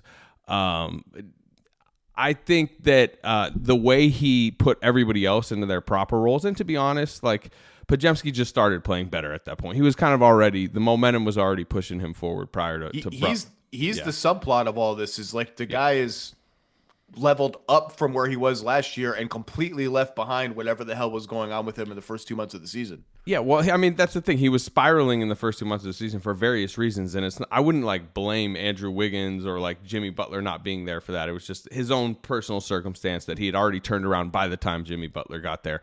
You mentioned the Warriors, believing that they are more of a threat. I think we maybe underrated the just mental wear and tear on Draymond and Steph by the middle of the season when they just knew. I remember a Celtics game. It was the MLK Day game where they came out. Porzingis and Horford are hitting threes. The Celtics were just really hot, and when they checked out of the game, Steph probably checked out with 9 minutes to go, and he just like wandered around the court for 1 minute in this like kind of almost like depressed spiral of like why would I even believe there's enough talent? And I remember Steve Kerr said he had a conversation with Steph that day about like, look, we have you who was awesome in the gold medal game on the court. They have three of our gold medalists over there on that team. Like, it's not necessarily a fair fight. And I think by that point of the season, by the trade deadline, it was just obvious to Draymond and Steph, like, they weren't going into these higher level battles with, a fair fight. And I just think they believe they have that now. That's invigorated Draymond defensively. We've seen he's, running his own personal Defensive Player of the Year campaign right now. And that Steph has just gone nuclear since Jimmy's arrival. And I think a lot of that is just like, they just believe that they can maybe, as you said, take down a Rockets, a Lakers, a Nuggets in the first round. So I'm not going to pick them to win the title, but I'm picking them maybe to win a series, which I wouldn't have done 2 months ago. I mean, winning 3 series is a tall order for anybody in the West, period. No one other than the Thunder is a smart bet to be able to do that. And they had a rough weekend themselves. But the Warriors could do it. I mean, it's in play for them to win 3 playoff series. Now, the fourth one would be the finals. Let's just leave that aside. Their ceiling has been that high as a two-way team. They're plus 10 per 100 possessions since the Butler trade, and that includes the losses that one or both of them didn't play in, Butler and Curry. Their starting 5 is plus 10 per 100 possessions, plus 45 in 164 minutes, and it just worked. It's small, and that got exposed a little bit last night against the Rockets, who are just ginormous and very, very mean, very nasty. But it's a lineup that makes sense with Podziemski playing like this. I know Moody is not everyone's cup of tea, even within the Warriors. Like, he's a little bit of a polarizing player. I think he's fit great in that starting lineup. And they bring quality guys off the bench. Like, this feels pretty real to me. But what was that scene like last night, by the way? A lot of crazy stuff happened in that game last night. Ime Udoka and Steph yapping at each other. Draymond just going full Draymond for like 20 straight minutes and not getting ejected. What was I don't know if you or Sam Amick, because it's a Cole Byline story, conducted the interview with Ime Udoka when he used the word crying twice to describe what the Warriors were doing at halftime about the Rockets' physicality. Was that your interview or Sam's? That was Sam. Sam was on the Houston side last night. But I mean, it was a scene. I mean, it reminded me a little of like, remember Ime going after Draymond during that Celtics Warriors finals on the sideline? A little bit, yeah, and he's gone after LeBron too. Yeah. And I remember at the time that was Ime, even letting the Celtics know he's trying a tactic. He's trying a Draymond Green tactic right now, which clearly he thought Draymond was trying last night, and I would agree with him, right? I mean, Draymond mentioned it post game, like he's given up, I think he says 6 inches and 50 pounds to Sengun. That might be a little bit exaggeration, but not really. I mean, like we know you've stood next to Draymond plenty of times. Like that is not, it's not even really an NBA power forward size. I mean, he would be considered a small power forward. So he felt the Warriors, I think, physically getting beat around, and he just decided he wanted to charge up the arena. We've seen him do that plenty of times. He always edges it close to, as you said, an ejection. They were really upset with the flagrant foul. I don't know what you thought of that last night. I almost wondered if it should have just been a no call. I didn't know what to make of it because it did not look like a wildly unnatural layup motion. It also hit Sengun right in the nose. And they'd been in the, it's like the Draymond tax. You were just kind of, doing your dust up over here with Sengun. So the refs almost have to look at it with a closer eye. But yeah, anyway, yeah, I mean, you mentioned it. The thing that I'm not sure I've ever seen an opposing coach like talk to Steph Curry like during a game beyond just like, man, you're tough to guard or something like that. It was like basically stop complaining. And the Warriors have been on a crusade lately that Steph I think they see the playoffs coming. They see the physicality, the overzealous defenses, and they're trying to almost get the word out. Like, he needs some of these off ball calls when he's getting grappled. Butler last night kind of went pretty forceful about it. But that was Ime saying like, no, like stop whining. And on the way off the court, and Steph kind of, zinged back at him. So it felt playoff level. And I would say the crowds in Chase, like I mentioned the team being kind of deflated by the situation, and like the crowds in Chase were really bad in San Francisco the middle part of the season. They've been a lot charged. You can tell they're feeling a playoff run coming, and that felt like a really, good first round type environment last night. Look, they could be anywhere from 4 to 8. We don't know. We have no idea who their opponent's going to be. You start saying the word 8, it gets scary. Like, wait, we could still be 8th? I mean, their schedule is fairly forgiving the rest of the way. At Phoenix, home San Antonio, at Portland, and against the Clippers. Their tiebreaker situation is decent. They've won some, they've lost others. They let's see where the playoff odds have them. I mean, again, it's all over the place. Literally, I mean, this is about as even as it gets across the board on playoffstatus.com. 19% chance of the 4th seed, 18% 5th, 17% 6th, 21% 7th, 18% 8. Like good luck. I mean, they face the Clippers on the final Sunday at 2:30 p.m. and like there's a that seems like it's heading towards a very significant result. I mean, on the one hand, yeah, you want to avoid the play-in. On the other hand, yeah, it's only one game. It's only one game. The 7 and 8 teams should just both of those teams should make the playoffs. Like Dallas, Sacramento, the remnants of the Suns. These teams should be able to beat those teams at home in one game, but you never know. You don't. And then the other thing is, if you lose the 7-8, you're guaranteeing yourself the Thunder, even if you win that game. And not only the Thunder, you're 48 hours after saving your season on a Friday night, you're walking into Oklahoma City for game 1, which is, I mean, I saw it last year. I covered the Pelicans Kings, final playing game, and it was like they had to fly to Oklahoma City and just get, bombarded in game 1. Yeah, I wouldn't want the most known commodity is that quibble with the Thunder's last 2 games or whatever. Like they're alleged inexperienced. They're just an awesome team with home court advantage and a defense that will not stop. And you're going to have to struggle to score against them for all the games. I would like to avoid them, but I would say the one other thing, and maybe I hear this more because I cover a very veteran, old team that needs to rest, but they're obsessed with the week off, right? That's become, I think, a big thing in the league. You play that final Sunday, and if you get in the playoffs, you don't play again until game 1 Saturday, Sunday. You rest your legs, you practice, and you prep, right? You scout, you come up with a game plan. If you play all the way to that Friday night, even if you save your season, you have no prep time for your matchup, and you're very tired because you probably just played 42 minutes basically to save your season. The Warriors, considering how old they are, do not want that. What are the biggest questions about the team? What are the unknowns that when you watch the game, you're like, I want to see how this combination works? Or this lineup works, or who does Steve trust to close this game? Are they big enough? Can they rebound well enough? Like, what are the questions you have? Yeah, I mean, to me, it's like two of them. Like, I mean, you saw it last night. Can they score, inside enough? And I would include Jimmy Butler in that. He's kind of been added on to this, team of guys who at times are afraid to finish in traffic, right? They're smaller. They're not, if big teams can scheme it up where it comes down to either like open threes for questionable 3-point shooters or like Draymond floaters, Jimmy Butler, passing up layups in traffic, like, maybe they'll score like they did last night, 96 points, and just not be able to just offensively compete in the playoffs. That would be one concern. The other one, just Jonathan Kaminga's role and Jonathan Kaminga's future and just everything Jonathan Kaminga. It's been a 4-year storyline. And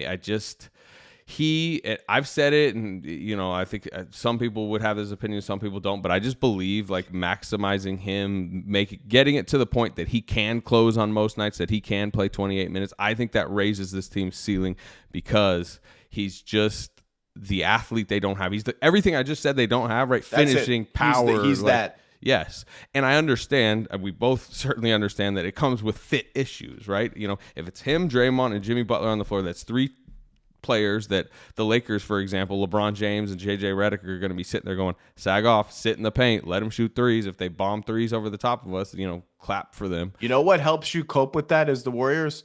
A, Steph Curry, the greatest roving shooter ever in an offensive force, stylistically like no one else.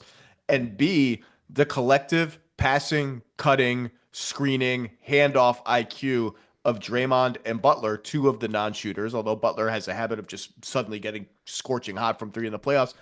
And even Kaminga, I feel like the Warriors standards for like a heady our system kind of player are so high that he's not as far from that as I think he's made out to be. There was a play last night in the first half, I think, where in the right corner, he caught the ball, had an open 3, saw Steph cutting across the baseline toward him. It was like, you know what? I'm not going to take this open 3. I'm going to set a pin in, hand off to Steph. Steph went behind him in the corner. 2 guys went to Steph. He slipped to the rim and dunked. And like, he makes plays like that. That's a Warriors play. I understand he's not Draymond Green, who's an all-time genius. He's not Steph Curry, who's an all-time genius. He's not Jimmy Butler, who does every little thing right at all moments of the game. But he's not like Stromile Swift, like an empty calories athlete or something like that. Or, obviously the I would say the 2 examples in, recent Warriors history are Kelly Oubre and how bad of a fit that was, and James Wiseman, and like, no, he's not that. I agree. And I think at times Steve treats him like he's still second year Jonathan Kaminga. I think he's polished his game in a lot of ways. Yes, he views himself as a future 20 plus point per game scorer that kind of gets to his mid range and you put the ball in his hands. It's a lot of, usage. And I think, theoretically when he's 24, 25 on a, if it's a rebuilding Warriors team or a different situation, maybe that's what he wants. But, he has to somewhat accept his role, but I do think he needs to just be given a longer runway here. He had a really, really bad ankle injury, forced him to miss 31 games. You could still see it. He's still, last night, somebody kind of hit it, and he's kind of, limping around on it for a couple minutes. I don't think it's fully right, but I just believe with Kaminga, like last night he threw a bad turnover, like a pick 6 in the second quarter. Oh, it was brutal. Lefty one-handed pass. And you could see, you knew timeout, and you knew he's not going to be in the game when the game starts up again. And I understand the equity that Steph has built and Draymond's built and Jimmy Butler just, through his career, not necessarily with the Warriors, has built. But if Steph throws that pass, Steve's like, oh, come on, Steph. But like with Kaminga, like, here comes Guy Santos. Yeah, that might be it for the night for Kaminga. And it's like, okay, like, I get it, tough love. And maybe Kaminga wasn't mentally there for that pocket of the second quarter. But he also had like 9 and 4 at that point. I thought he was rebounding well. He plays the Rockets really well. It's just, I just believe, and I said it earlier, and I would love your take on it. I just believe, like, against the high level talent, they need to get him going, like, get him in these lineup combinations, see more. And if you're just going to yank him for Guy Santos because he makes a second quarter mistake, like, to me, you're hurting your second round ceiling. So, if people, I assume lots of people watched Warriors Lakers last week on, what was that, Thursday, I think.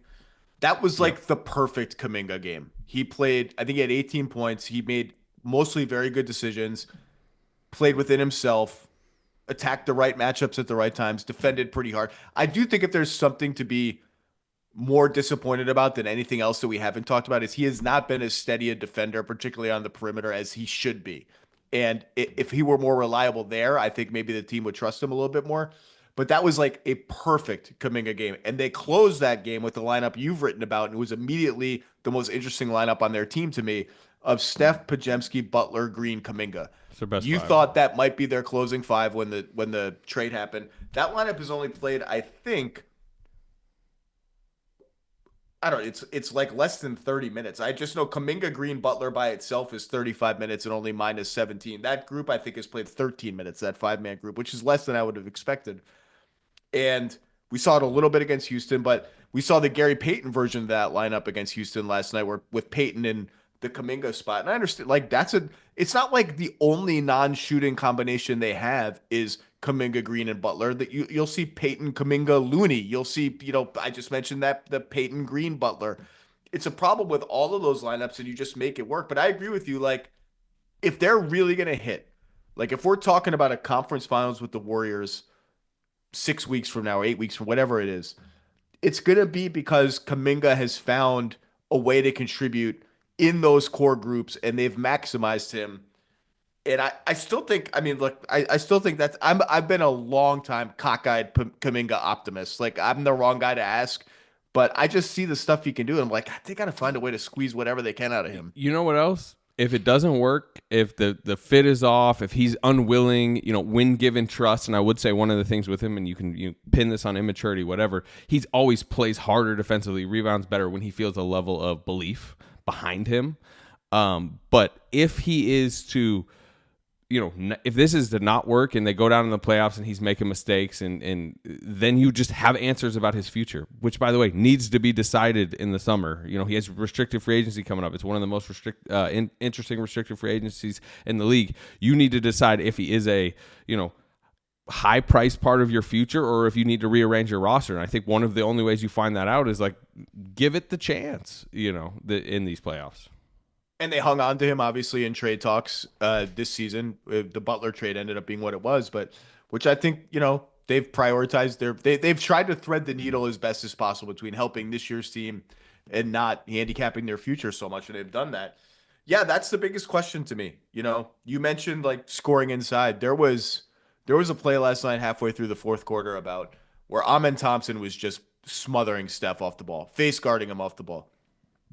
To your point about their shaky finishing, he was on the right wing, and Gary Payton II came to set like a pin down or a back screen, I can't remember which, some sort of split action with Steph, and you could see Thompson register Gary Payton was coming up behind him to, like, hit him and be like, it's cool, like, I'm not moving, like, my job is to just be on this guy. We're not falling for any of this stuff. If you back cut, if you Gary Payton gets some momentum going to the rim, that's cool. Like, we'll figure that out. And Gary Payton, sure enough, got a little bit of a clearance on a back cut and went into a 2-on-1 with Kevon Looney against Steven Adams. And the Rockets were like, we kind of have faith in our ability to defend a Gary Payton II, Kevon Looney, like, floater range shot. We're cool. And sure enough, Looney missed a floater and Steph never got the ball. And it's like, that's the kind of stuff you're talking about. A masterpiece game by Thompson, by the way. Yeah, he was unbelievable. I wonder, like, I had somebody last night say, like, oh, he could be, top 5, top 10 type player. And I think he's heading there defensively. I think we all know that. What's his offensive ceiling? Where are you at on that? It's going to be hard to get to that level. I mean, that level you just said is very hallowed territory, obviously, without a jump shot. But he has moments where he gets into the mid. Did he freeze Draymond on that crossover last? He froze somebody on that, like, right to left crossover into a midi. I mean, he's already first team all defense for me right now. And his passing, cutting, rebounding is way ahead of the aging curve. If the shot becomes workable from 18 feet in, look, I'd have to reconsider the ceiling. I love that kid, and Asar is coming too in Detroit. He's just a little behind because of the blood clot issue.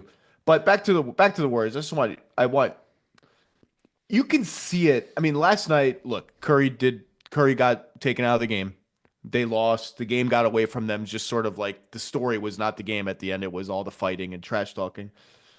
They had won 5 straight going into that game, including a bunch against good teams.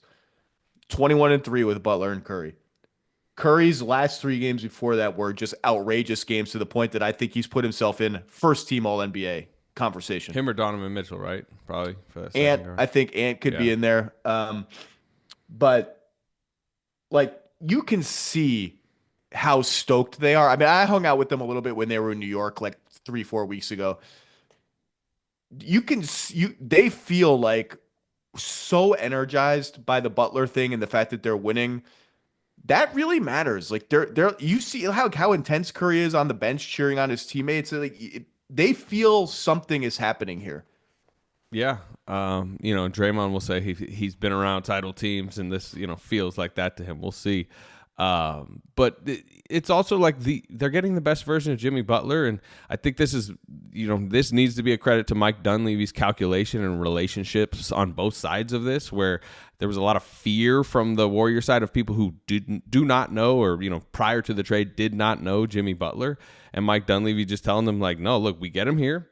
Give him the max extension. He'll come here and an engaged, motivated, respected Jimmy Butler, feeling like he's being respected financially and believed in. And we can get into all or we probably don't need to get into all the dynamics that deteriorated the Miami situation. But I think Dunleavy knew that version of Jimmy Butler was going to lift everybody's spirit, on court ability, and like that's what saved the season. I mean, Steve Kerr's been pretty open about that. Like in a lot of ways, Mike Dunleavy kind of saved their season.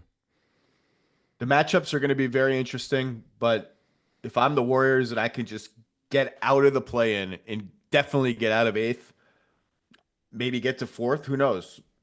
I feel like I can compete with anybody in a playoff series. Yeah, the West is so interesting, though, because it's like, I think going into last night, you're like, man, if you get like you don't want the 7-8, but if you somehow got the Rockets and then you leave last night, you're like, I'm not sure you want that matchup.